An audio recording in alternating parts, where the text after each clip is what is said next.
You're watching The Edward Fowler Show. Now, here's your host, Edward Fowler. And a very good evening to everyone watching here on YouTube or listening on my platforms, Apple Podcasts, Spotify, iHeartRadio, Amazon Music, and wherever else you get your podcasts. And today or tonight, depending whether you're watching or listening to this, we are joined by the Gleeman. Welcome to my show. And when I was given the opportunity to have you on the show tonight, I was delighted to have you on the show. So Delighted to be on it myself. Yeah, absolutely. And I guess I can thank the people on your side for making it happen as well, and for the recommendation to have you on the show. When you found out that I was interested in having you on the show, what was your initial thoughts? And did you Google this show before you accepted, or? I didn't actually, but have done since. Oh, right, okay. You know, a good artist out there, kind of, you know, if he's got people out there looking to get him opportunities and promo opportunities, you know, you accept them like the good artists that you are. But yeah, I have had a nose around on your channels and I looked at some of your stuff and it looks great. So yeah, keep on what you're doing. It's always good to have a platform to come out and talk to people. Absolutely. And I know you're very independent as well. And we like to, you know, give platforms to many independent artists. So keep doing what you're doing as well, because it's fantastic. And we need more of you. You're an inspiration to many people out there who are wanting to become, who want to make it as a career, but finding it hard in the roots. And you're an example of someone who can be very successful doing it independent. I want to say I could be completely wrong. You can feel free to correct me on that. No.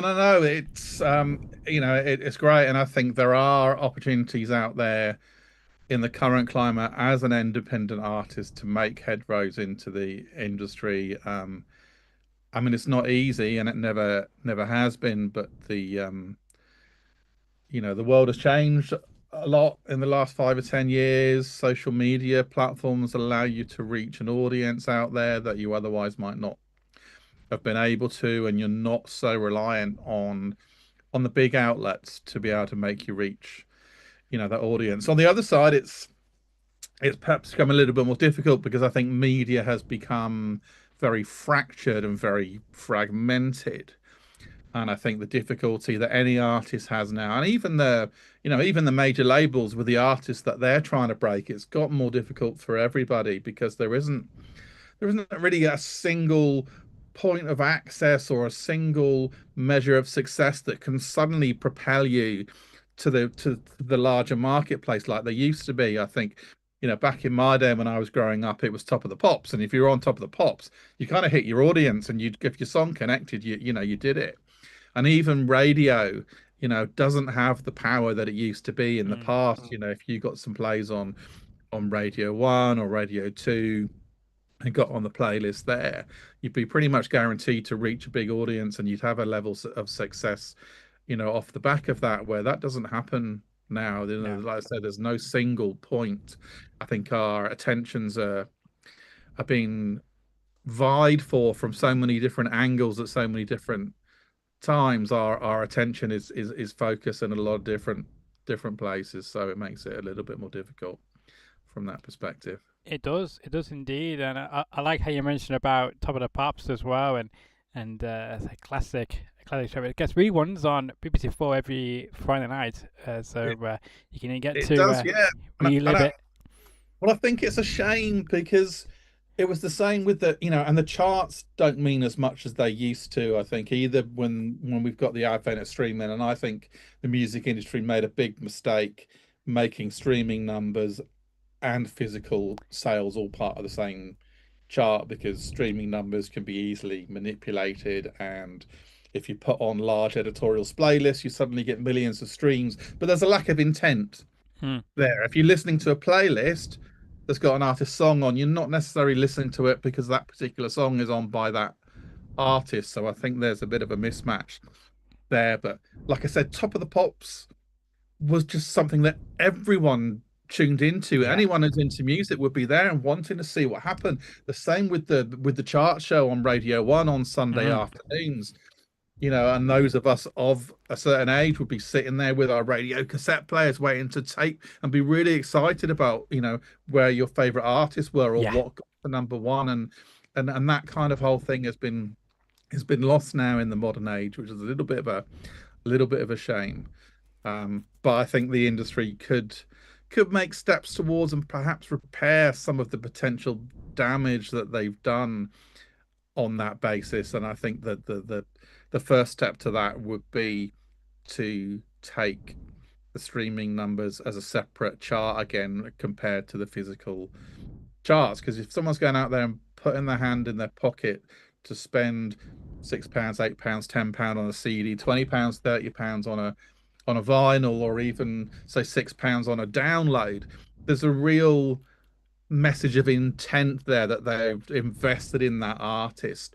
Where paying your £10 a month on Spotify and going to stream someone when you've got the whole of recorded music at your fingertips there, that again, there's a bit of a mismatch, No, it as is. far as I'm concerned, and they should be treated as different entities, but we'll see. Yeah, it's a good suggestion, and I feel like people should take notice of that and try it out and see if it works Hmm. and see how it goes. Because I agree. I remember back in the again early 2000s before the whole streaming, where Top of the Pops and those radio charts on those many different stations were a place to be on a Sunday afternoon and to find out where your favorite artist was and if they are number one or not as well.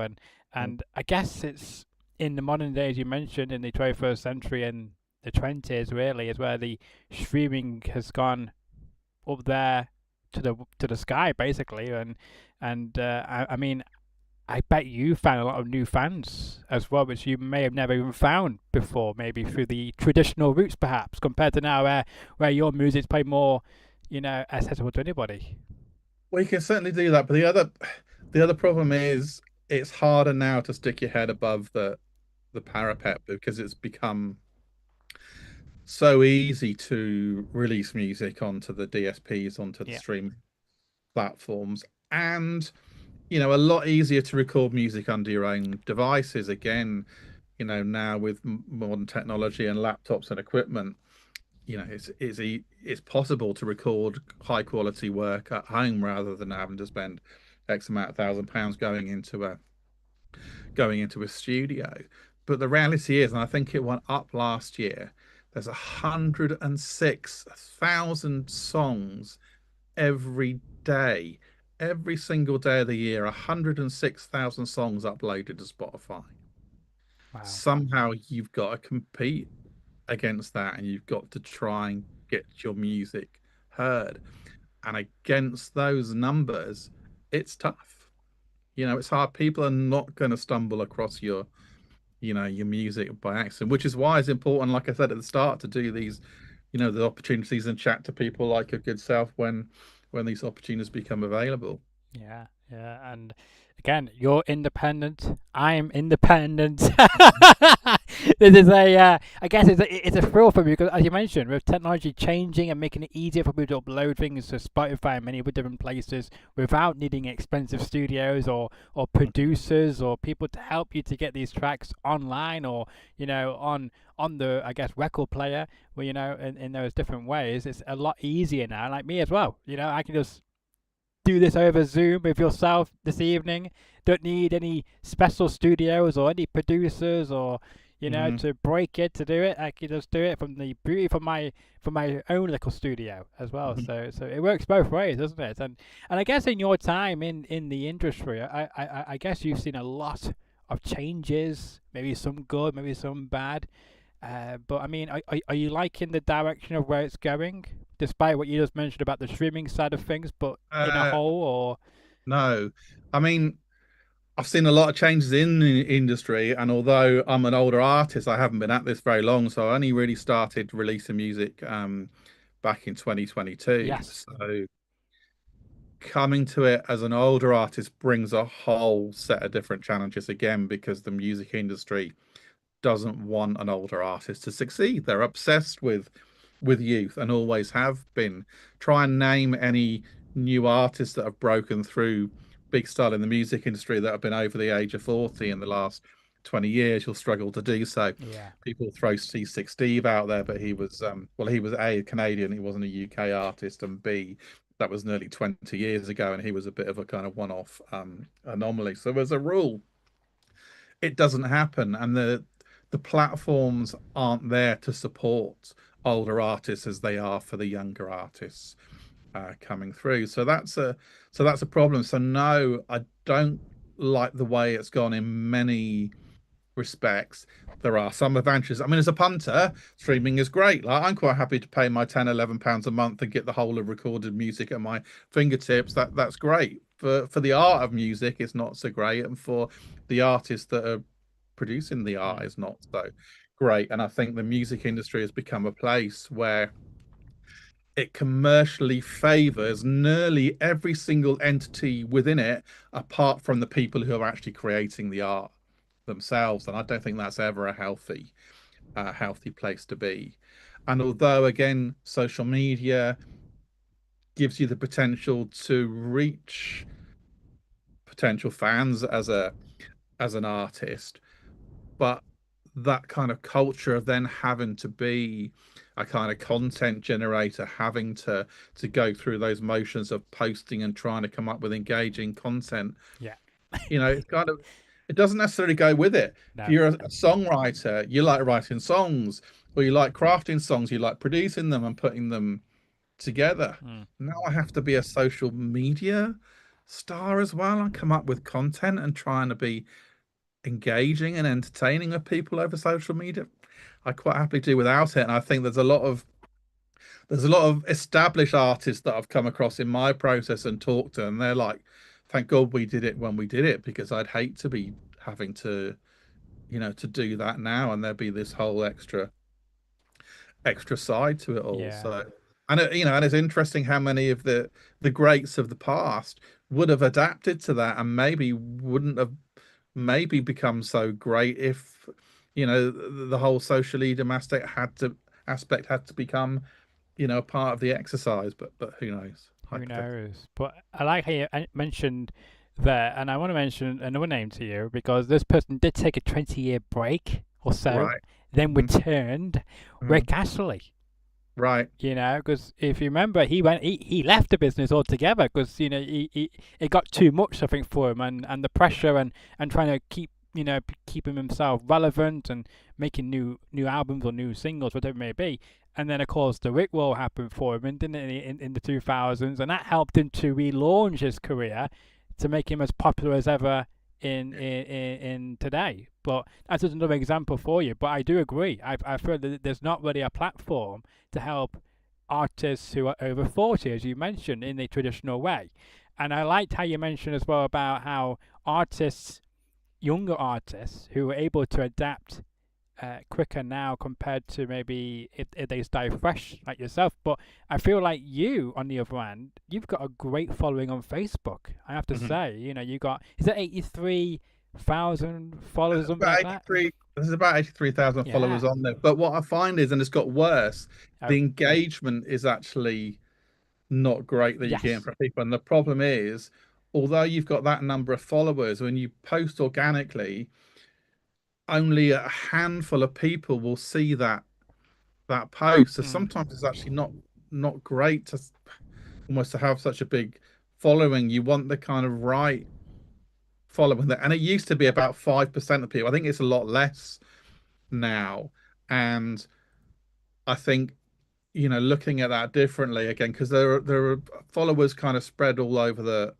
world, but there are about, I think, 13 and a half, 14,000 followers that are based in the UK, and the rest are based in the other parts of the world. So That's still when very you're good. trying to, but then when you're trying to break in the UK, you want your UK fans to see the stuff, and it Mm. may be that when you post, it's going out, kind of rambling, and you've got no control over that, and you don't know who gets to see what you're doing on Yeah. there. So again, it can be a little bit of a double-edged sword on that basis. But interesting what you said about kind of Rick Astley, and that is a good example. But obviously he was someone to start with. He had his early success and was a known name, although it's still not necessarily easy to revisit it, but like you said, the whole Rick rolling thing helped. But someone again recently who kind of went down that road was Chesney Hawkes. Mm. You know, had his big hit back in the early 90s, I think that was, and he's come back and released a new album. And but I think it's still a challenge, but coming back and at least people knowing your name, or having that touchstone, or an existing fan base out there that's going to suddenly re-engage is a lot. It's a very different place to start than starting from scratch in your late 40s, as I did, which I don't necessarily recommend. But, hey, Well, I mean, I feel like you're doing quite well for yourself, despite the challenges of starting in your late yeah, I 40s. think But I feel like you've done a you good job. you've got to be realistic about it, and I'm really pleased with a number of things that I have achieved.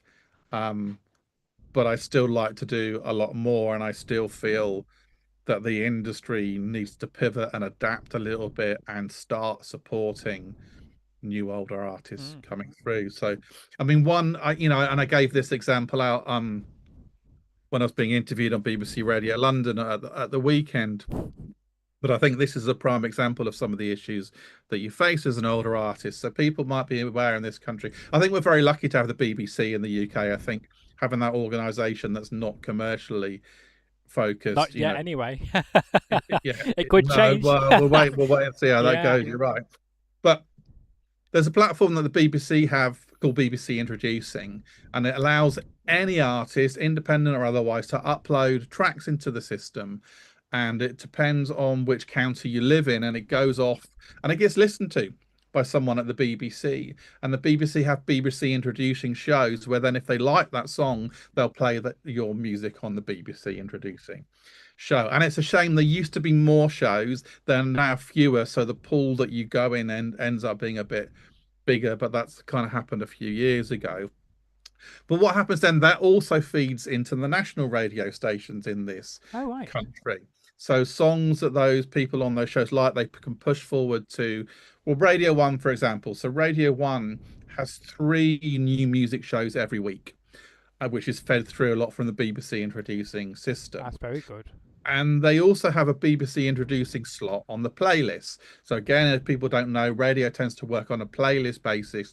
Hmm. Each week they have a meeting. All the new songs that come out kind of get presented to them. Some will get played, and they'll pick what goes on rotation, the new songs that get added to the station that week. And again, Radio 1 have this BBC Introducing slot, as well as the main slots that everyone else is competing against. Radio 1 Extra, the urban music station, has a BBC Introducing slot and a new music show. Asian Network has the same. Yeah. 6 Music has a new music show. Radio 1 is purely targeted at the younger demographic, though, right? 15 to 28, 29-year-olds. Urban music, Asian music, 6 Music, a little bit more indie. If you add the listeners, the total listeners from all those stations together, they're still less than the listenership of Radio 2. Radio 2 is the biggest radio station in the UK, but it targets the older demographic, right? It targets listeners 35 plus. Probably the average age of their listener is probably in their early 50s. There is no new music show on Radio 2. There is no BBC Introducing playlist slot on Radio 2. Why not? Because my music and the music from a lot of older artists is going to resonate with Radio 2's listenership, right? That should be our home. Why do younger artists have the opportunity for 3 new music shows on Radio 1 and an Introducing playlist slot? Urban music has the opportunity. Asian Network has the opportunity. People whose music will connect with 6 Music have the opportunity. Older people whose music is likely to find a home at Radio 2 don't have that opportunity. And that's just one example of the things I come across, and it's not right, is it? Does it sound right to you? I don't think anyone could argue that that's, anyone could argue that that's a fair system. But I have been immersing myself in the industry, and I am trying to make a change. So I've had a meeting with the head of Radio 2. Good. I've had follow-ups with the head of music at Radio 2. About a few months ago, I actually had a meeting with the director of music at the BBC. So that's someone who oversees all the pop Mm. radio stations and the TV music for BBC. She's put me in touch, and I've had a couple of meetings with the head of BBC introducing, but they're listening, is all I can say, and they're kind of taken on board my argument. Whether something will happen to it and how soon that might happen, I don't know. But I kind of feel it's part of my job as trying to make this work, to try and open the doors for other people and Mm. not just myself. No, absolutely, but I agree. It should be more fairer for you guys as well. I mean, it's ridiculous that you mentioned those other stations. You know, there's a 3 time chance you can get your music on the station, but for you guys, Radio 2 is the, as you mentioned, the perfect mix. But there's no Uh, it, introducing for you guys at the moment. So hopefully the BBC will listen to you and will take on your well, comments we'll see. and at least trial it out to see if it's something which may resonate with with the listeners or not. Hmm. I'm sure it will, and I think there's actually a lot of the general public in the UK, and certainly the older music fans, maybe feel like they're being forgotten about Yeah. a little bit, because the whole focus of Radio 2 has become at the younger end of their demographic that they're focused about. There are great stations out there like Boom Radio who purely target Mhm. the 55 plus, and they've actually been very supportive of me as an artist. I've been playlisted there a number of times, but I think that's a lot of people that maybe felt a bit disenfranchised and a bit disengaged with the way Radio 2 are going, and have found a different place to go. But like I said, Boom is great. It has probably about 700,000 monthly listeners. Radio 2 has anywhere between 12 and 14 million listeners, so you want to reach that large, you want an opportunity of Yeah. reaching that Absolutely. side audience. Absolutely. Uh, we shall move on because of course We could be here all day on that one. no, But no, we'll, no, no, uh, no, because I don't want to get you, in trouble, or I myself in trouble with your people, because I did not mention about your newest, I guess, mini album you're doing as well. We have to mention that as well before we should do, yes. We should get to that. because otherwise I will get into trouble by your Uh-huh. management team. I don't want that. Yeah. Let's talk about it, because I got on the screen here the graphic of it. Hope it's the right graphic. You Land Among the Stars, your new favorite singer songwriter, came out on, I believe, January the 30th of this year. Is that right? Correct. Yes. Yeah. There we go. Talk to us about it. Of course, if you're listening to this, you should go to youtube.com/Edward Fowler to see this graphic. It's amazing graphic, I have to say, and the artwork is just brilliant. It's eye-catchy. It's just something you want to draw attention in a good way, and you definitely achieved that. Thank you. Yeah, so this album, well, I've got backtrack a little bit. Yes, So I told you I started releasing music in you 2022, did. and that led up to my debut album coming out in November Yes. 2024. So it was a big, long campaign in the lead up to that. I was kind of a bit mentally and physically exhausted off the back of that, so I kind of Don't blame took a year off, in inverted commas. Didn't release anything in 2025, didn't promote anything, didn't play live, but carried on writing and recording. And although my debut album, Something to Say, was released in November 24, most of that was actually recorded in 2020. Oh, right. So that, to me, the music was quite old, and I've obviously been writing quite a lot in that period. So I found myself with the back end of last year with a lot of songs, and felt that there was a lot of good songs and songs that I was proud of and wanted to get out into the world. And then through a process of actually sending out a lot of the songs, and sending them out to a few people whose opinions that I really trusted, a few people in the industry and a few friends and family, to got them to kind of rate them. Are these great, or are they ones that they're not really doing it for you? And the response that came back was really positive. So decided this year to actually release 3 albums in a period of 9 months, which is a little bit stupid, potentially quite audacious, and I've certainly created a lot of work for myself. But You'll Land Among the Stars is the first of that, which is now going to be a trilogy of albums in the first 9 months of this year. So I've got the second one coming out at the end of March, um, and then a full length album coming out in September. So we've called these first two kind of they're 8 track albums, and the first two and the third one is going to be a full length 12 track released.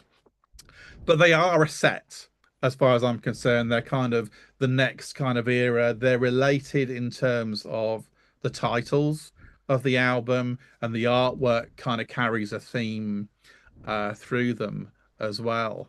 So yeah, busy times. But Your Absolutely. Land Among the Stars is out there now. Like I said, was released on the 30th of January. It is available on CD. The CDs are available exclusively from Amazon. They're actually shipping for the first time next Friday, so you can pre-order those at the moment, and they will ship on the 27th. And then keep your ears and your eyes open for the next release following that. Exciting. Any chance of any vinyls? Because of course vinyl is still as popular as ever now. Oh, I personally am a big vinyl fan myself. I only kind of started getting back into it in about 2017. In fact, I bought my daughter wanted a record player for Christmas. It was one of these cheap kind of Crosley suitcasey things, but it was like, oh, and she obviously bought some vinyl. It's like, oh, vinyl, yeah. I've still got some of that kicking around, and I kind of got back into it and started building a collection in quite a big way. So the debut album, Something to Say, I've made a special effort to do the best vinyl that I could for that Mm. one. So it ended up being a double album at 45 RPM, and I had it half speed, mastered by Miles Showell at Abbey Road Studios, who specializes in this technique where it's cut at half speed to bring out the best quality Wow. of the vinyl. So that was a really big thing for me. But going forward now, problem is with vinyl, it's expensive. You know, it's expensive to make and manufacture. So in my head at the moment, there will definitely be a vinyl version of the full length Okay. album. There's no vinyl of the other two for now, but I might produce vinyls of the first two albums to sell with the final one when that becomes available. But we'll have to wait and see Yeah. Good idea. Good idea. on I that just one. thought to ask because I mean, you're from a generation where vinyl was before CDs and was a great thing, and then they all said, oh, the streaming is the future, and then all of a sudden everyone started buying vinyls, and then they're now back in the fashion again once again, which is great, and Yeah. same with CDs. People like physical copies of things. Yeah, you know, even CDs I think have started going into growth Yeah. phase again, which is it, you know, is interesting. I mean, streaming was so convenient when it came out, and streaming is so great for when you're on the Mm. move, right? And this is, you know, when I was young, vinyl was a thing, and then you had cassette and Yeah. CD. You know, cassette, you had your Walkmans. You obviously couldn't take a record player around with you, No. but when you had your Walkmans and your Yeah. cassette, Yeah. that was great. CDs, well, they did bring out CD Walkmans, but it wasn't quite as convenient, you know, and you used to skip if you were jumping Yeah. around too much. But you know, suddenly get you know audio and MP3s on your phones. Mm.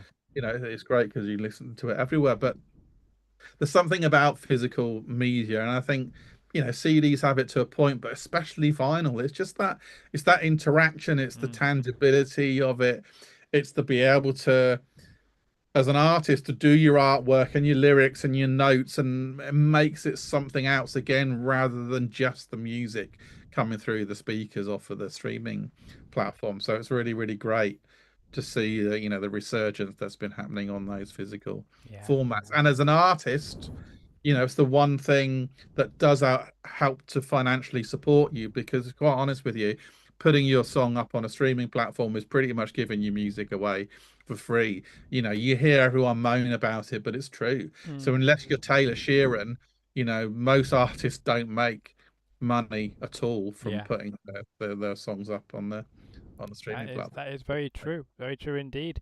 If you're watching this on YouTube, then great. If you're listening to this, I urge you to come to youtube.com/Edward Fowler because my guest, the Gleeman, is in a fantastic place. I don't know whereabouts he is, but I love the background. You've got lots of guitars around you. I like it, and There's a few there, yeah, yeah. the view, yeah. They're dotted around the house a bit Yeah, more. I like it. I like it. And I got to mention, just going off topic, by the way, because I mean, Mhm. we can discuss more in a moment. But I just want to take a look at your guitars.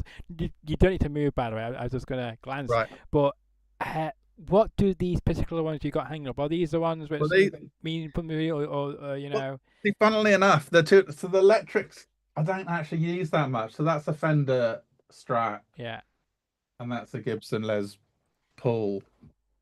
Um, this one over here is a Tanglewood, and it costs about 150 pounds. That one. that's not bad. Well, do you know what? I mean, and that's the thing. I think when you start out on this, you think that can't be any good to record professional music Yeah, on. And downstairs, I have some Gibson SJ200s and a Martin, which costs a lot more than that one does. But I still use that occasionally on recordings if it's the right guitar and right sound. You know, yeah. you don't. I think there's a bit of a fallacy that you need, you know, so much expensive equipment to be able to properly record and produce a song. And the reality is that you don't. No, no, it's fantastic as well. And because I would have thought the one, all the, the one behind me you mentioned about 150 pounds, I would have Mm. thought like 500, £1,000 perhaps, because it looks very expensive. Same with the other two you got in the room with you, they Yeah. just look, and I'm sure they do some great sounds on it as well when you Well, and that's the thing, and it sounds great. And I've taken it along. I played it to people, and I've told them this guitar. Well, it only costs 150 quid, I think, because it's got a tuner built in. Otherwise, they cost, they cost 100. So not bad, yeah, is it? don't let your lack of affordability or your financial status stop you Achieving. from having a go, because you don't need all the expensive equipment to Yeah, make it work. absolutely. Sorry, I'm just going off topic there. 'Cause I just thought That's I great. would have to do it. I have to do it. Mm. The urge was getting to me. We had to talk about that. I mean, as well, you going back to the music side of things, because you mentioned about, you started releasing music in, I think, 2022 to Yeah. 2024. You also, as well, been very much supportive of, I guess, dementia as well. And Mhm. I know you've done something with the the members, carers, and volunteers of the Vicky McClaw's Our Dementia Choir as well in a moving music video as well. And what does that mean to you? And I guess the reaction, were you expecting that kind of reaction when you thought about the idea? Or did you thought, or were Yes. you So, overwhelmed by how the reaction was after that? well, I mean, it was something I started getting involved with because dementia has had a big impact on my life. Both my parents suffered from it and eventually passed away from it. Um, but I think the slight difference in my case is that my mum had it when she was so young and had it for such a very, very long time. So we think she really started suffering from it in her late 40s, early 50s, around the age Oh wow. that I am now. And she ended up living with it for about 25 years. So you kind of, it's in your face all that time. And it was a Yeah. very kind of slow and gradual um, descent into that she had. And my dad became her primary carer and was looking after her for all that time until, horrifically, he was then diagnosed with it himself and couldn't look after her any longer. And they both ultimately ended up in the same care home. But Oh, by a that's not point bad. in time, because of the nature of the disease, they were oblivious to each other No. and actually passed away 3 months apart in 2020. So my mum, just before I recorded the debut album, my dad passed away during the recording of it. So it was kind of a very difficult, time for me on that basis. And one of the songs on the debut album, Calls You Are Not Alone, was a song I wrote in the 2 or 3 days after my mum passed away. And it's not directly about dementia, but it was just about that sense of loss and losing someone. And it was kind of like a comfort blanket that I wrote to myself in that time.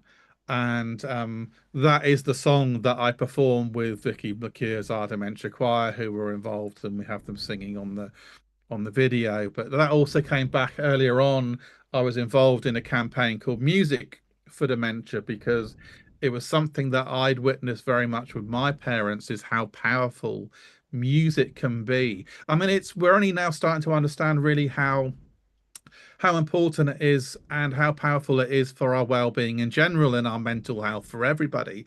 But I think it has the power to reach through to people living with Alzheimer's or dementia, and it reconnects them. It has the power to bring them back to the moment, to reignite their memories and their feelings like nothing else can. And that was something I very much become aware of with both my parents. And I think the Music for Dementia campaign was very much about making music become mainstream part of dementia care and making people aware of the power that it has in that basic. And the thing with Vicky McKeer's Our Dementia Choir is again involving them in music to to help them with that ability and provide a bit of community. So that was a really great thing to do. I found it a very moving experience, and I think the resulting kind of video is very moving to watch there. So that was a really great thing to have done.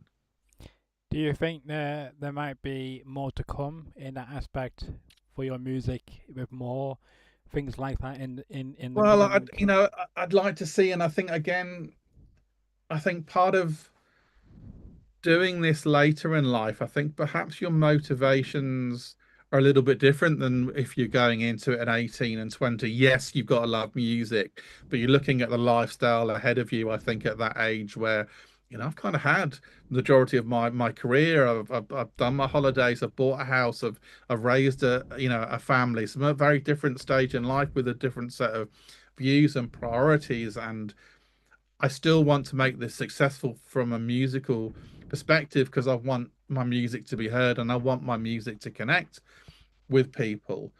But if I can do that and make other things happen and do some good things along the way, then that's far better to do that than not. And that raising the awareness for the power of music for dementia is a big part of that. And there was another project which I was really proud of, which was a project we did with and in conjunction with War Child, which was actually a Christmas song released a couple of years ago, where we had a children's choir in Kiev in Ukraine go and record in the studio and record on the track, as well as some refugee children that were based in the UK. And it was all about refocusing the awareness on the war, but the impact that it's having on children, especially at a time of year when families are traditionally together, but these families have been displaced, and you've got children perhaps with their mums in the UK that are not with their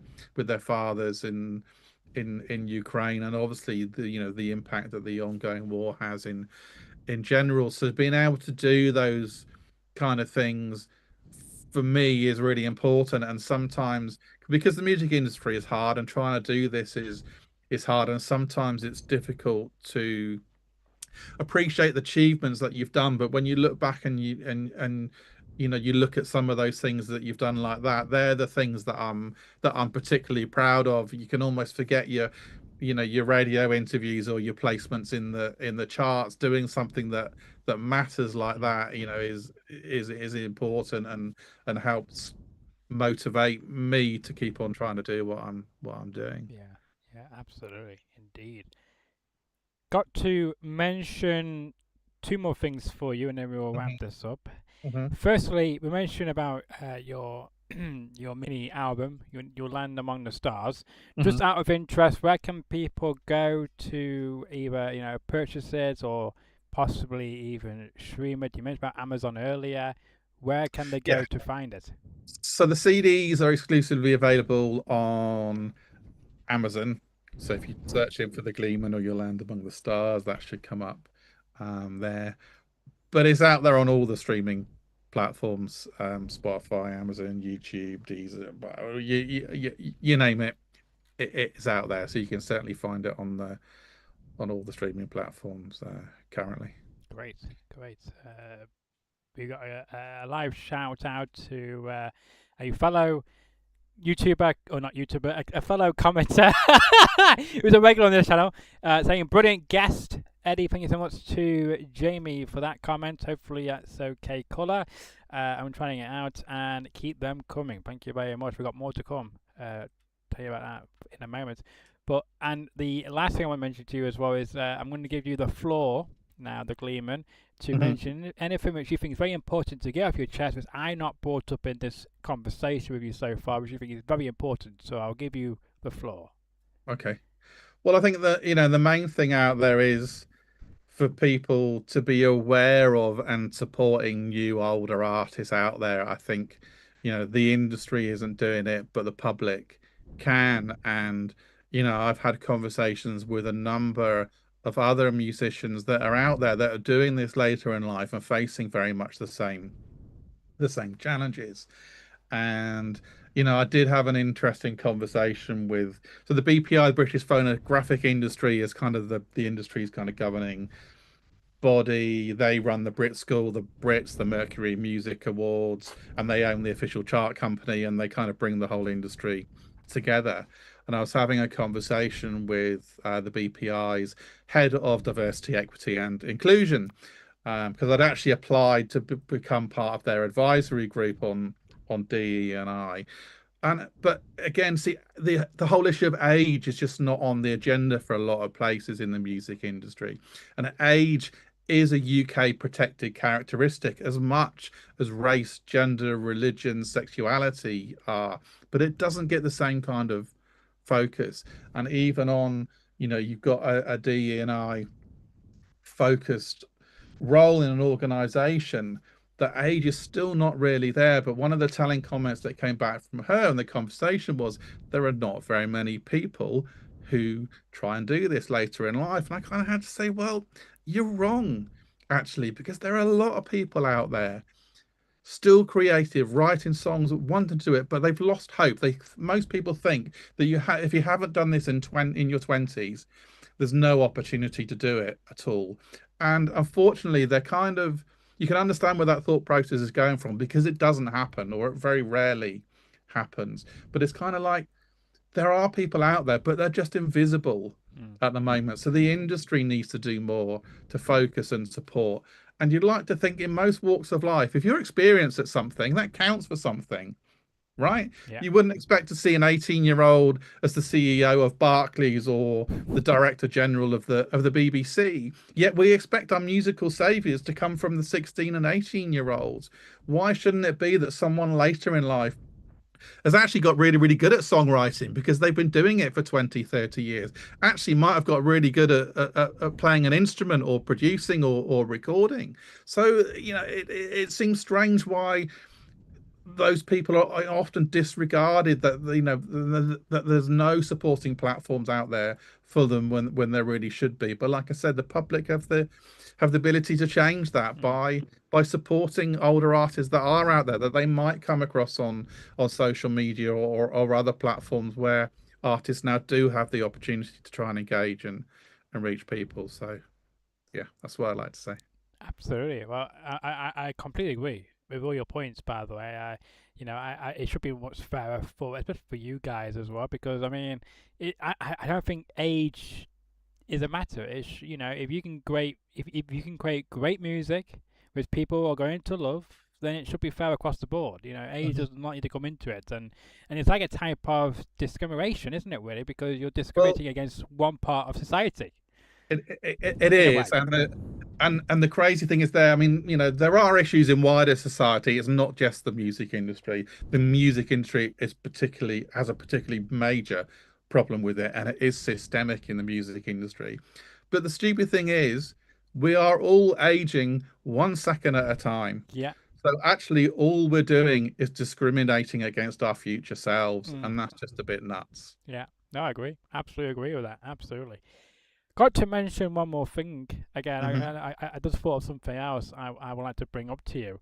Is I don't know if you saw this, but I did have prefab sprout Martin McAloon on this show. Right.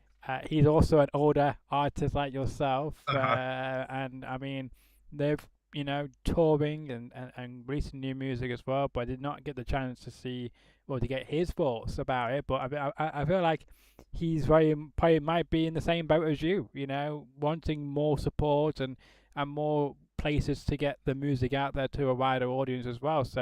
But yeah, I mean, I just want to show that out there, saying I do have some other older artists on this show, so you're not the first, and I'm sure you will not be the last. And I do hope as well that you will come back on this show again in the near future.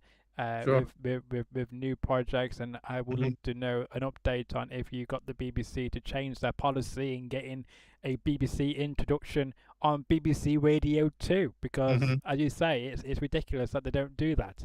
This is bonkers. I didn't know nothing about that until you mentioned it on this show tonight, so I learned something new. So much appreciated for that. One final thing, though, for you is, where can people find you on social media to keep with all your latest projects and maybe touring and whatever else you may be doing? Where can people find you? Okay, well, they certainly can go to the website, start with www.thegleeman.co.uk.